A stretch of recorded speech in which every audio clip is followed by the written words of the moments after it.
You might hear fiction writers and cultural commentators mention these three categories of art and crafting: classical, modern, postmodern. What does that mean? Is there an actual difference? In the first edition of my new series, StudioJake Lore Universe, I explored the differences between these three modes of creativity and how they impact fiction. Let's go beyond the pages. Cause I've been living life right like I could just die any minute. Going for a ride down the side, PCH, country limit. I don't need a guide. Classical fiction. Classical fiction, the cornerstone of Western literature, has captivated readers for centuries with its timeless tales. Woven into the fabric of these stories is a fundamental human struggle, the battle between good and evil.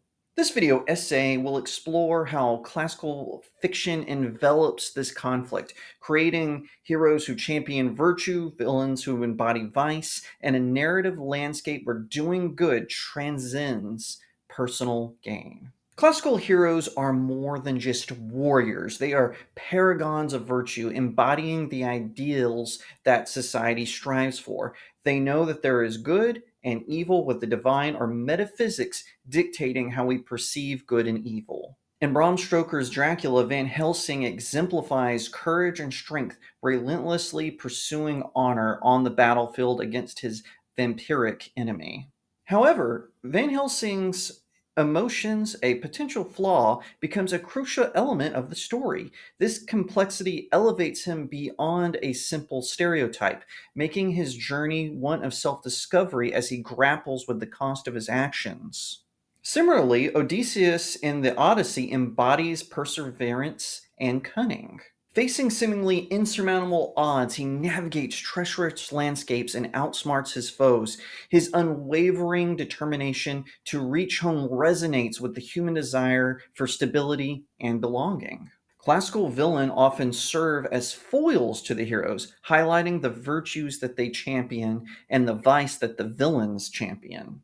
Mordred from the Tales of King Arthur and the Knights of the Round Table is a perfect example of this. His scheming unravels the lives of King Arthur and Queen Guinevere, showcasing the destructive power of unchecked negativity, desire, greed, and so much more. In Mary Shelley's Frankenstein, the titular monster is a tragic figure, a product of scientific arrogance. While his violent actions solidify his villainy, the story compels us to contemplate the ethical boundaries of unchecked scientific ambition. These villains are not simply one dimensional forces of evil, they are used as cautionary tales, reminding us of the consequences of succumbing to sin, to vice, to all of our negative traits as a human. The heroes of classical fiction are not motivated solely by external rewards, though they certainly get them, no question about that. Their actions are driven by an internal moral compass. For instance, in Robin Hood, the titular character defies the edict of the king, stealing the proceeds of unfair taxation and returning the money to the impoverished locals of Sherwood Forest. His motivation stems from an unwavering belief in the sanctity of family and the importance of upholding divine laws, not merely laws that are proclaimed by a king. Similarly, in Jane Austen's Pride and Prejudice, Elizabeth Bennet rejects Mr. Collins' marriage proposal despite his wealth and social status. Her decision prioritizes her personal integrity and a genuine emotional connection over societal pressures. These characters demonstrate that doing good carries its own reward, the satisfaction of upholding one's values.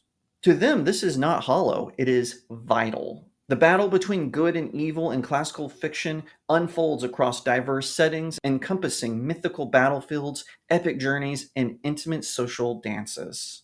These settings serve as microcosms of human experience, reflecting the internal struggle within each individual. The more fantastical elements often presented in these stories provide an avenue to explore moral dilemmas in a heightened reality, but also serve as a little bit of entertainment, let's be real. Let's go back to the battle between good and evil, because the monsters faced by the Lord of the Rings heroes like Aragorn forces him to confront difficult choices with significant consequences, mirroring the moral challenges faced by real people. It is something that is relevant even to this day. In conclusion, the battle between good and evil permeates classical fiction. Heroes are not simple one dimensional champions, they are flawed individuals who grapple with their inner demons while embodying the ideals of courage, perseverance, and integrity. It's through these virtues that they overcome what they are grappling within. Villains stand in stark contrast, showcasing the destructive potential of vice. More importantly, the heroes of classical fiction act not for material gain, but because doing good is the right thing to do. They are heroes that we can aspire to emulate, and the villains we can love to hate. This enduring theme resonates across cultures and generations, reminding us of the constant struggle within ourselves and the importance of upholding moral principles even in the face of adversity. By exploring this fundamental conflict, classical fiction provides a timeless commentary on the human condition, one that continues to inform our understanding of ourselves and the world around us. Now let's take a look at modern fiction. Modern storytelling embraces complexity and weaves objective good and evil with shades of gray. Another key difference is how to perceive good and evil. To a modernist, metaphysics or the divine are secondary to human knowledge and wisdom, allowing for these shades of gray. By that I mean it removes the metaphysical or supernatural element in decision making, allowing human conscience to determine right from wrong. In my opinion, it does not account for human error, but offers way too much trust in humanity, but still acknowledges the battle between good and evil. Let us take a look at some of the difference in a way a story is told from this modern lens. First off, we have the relatable villain. He is not Sauron who wants to conquer all of Middle Earth. She is not Bellatrix Lestrange torturing muggles with magical spells. We see villains with understandable motivations, such as an antagonist who thinks the end justifies the means and maybe even believe they are righteous in their actions. A good example of this is Mr. Freeze from Batman the Animated Series. At first, he is motivated by wanting revenge for what he thinks is the death of his wife at the hands of his corrupt boss. When we find out she is still alive, his motivation changes to wanting vengeance on the people who gave her the disease in the first place and seeks a cure for her condition, even at the expense of innocent people. The hero might have to fight them, but the audience can see the pain driving Mr. Freeze's actions. So that's one aspect. Next, we have the flawed hero, or what some might call the anti hero. Gone are the days of the hero in the white hat and the perfectly shined armor. In this case, our protagonist might struggle with pain, vengeance, or even a lack of morals. They can make detrimental mistakes, and their heroism comes from overcoming their flaws rather than being inherently virtuous or even good at the start of their journey. Let's take Wolverine from Marvel Comics as an example. At first, he is simply a berserker. He will cut anyone or anything down if they get in his way. However, as he becomes a member of the X-Men, he finds himself trying to protect his friends from death by any means necessary. Later in the comics, he joins the Avengers, or the New Avengers, and even sides with them against his former mutant comrades, but he retains his gray morals throughout his superhero career. Next, we have stories where there is not a clear good choice. These stories pose truly difficult decisions that the hero might have to encounter, like sacrificing an innocent life to save the many. These dilemmas highlight that good intentions can lead to tough decisions. Consider the Kobashi Maru conundrum in Star Trek. During a test at Starfleet Academy, participants have to decide to abandon a starship or die beside them. Captain Kirk famously cheated and reprogrammed it to win in the original series, while Security Officer Tuvok used it to train members of the crew who had never been to Starfleet Academy in the series Star Trek Voyager. Sometimes the central conflict could be rooted in morally ambiguous situations. Sometimes the central conflict could be rooted in morally ambiguous situations that the hero has to navigate. For instance, a situation where both sides have a point. Of course, modern stories also explore the consequences of what could be considered good deeds, but later have ramifications that could endanger lives. This explores how good intentions can have unforeseen ripple effects. We see this in the video game Mass Effect, where our main character has to decide how to prevent an alien invasion, even at the expense of losing a whole planet. We also see this in how technology is used within the narrative and the plot. Authors who use modern storytelling want to explore the ethics of new technology from a morally complex point of view. A question often asked in these sci fi tales is advanced AI a tool for good or a potential destroyer? These narratives force us to wrestle with the moral implications of scientific progress. We see this in the Alien franchise. Humans can travel the galaxy and even have robotic companions to assist them. However, the reliance of these mechanical instruments leads to one of these AI allowing a monstrous alien to hunt the crew for experimentation purposes. Of course, it would not be a modern story without showing how organizations that are perceived as good can be nefarious behind the scenes. Religions, corporations, governments, and even NGOs can be portrayed as having morally ambiguous agendas. Think about Bulletproof Monk, where the human rights organization is portrayed as a front for really awful people who are just seeking immortality. Another key example is that the hero might have to work with unsavory allies to achieve a greater goal. In the hit television show The X-Files, Agent Scully and Agent Mulder are FBI agents who investigate unexplained phenomena, including alien encounters, cryptids, and even supernatural beings. Sometimes they have to work with nefarious characters like mobsters, black ops operators, cults, conspiracy theorists, and even CIA agents to solve a mystery.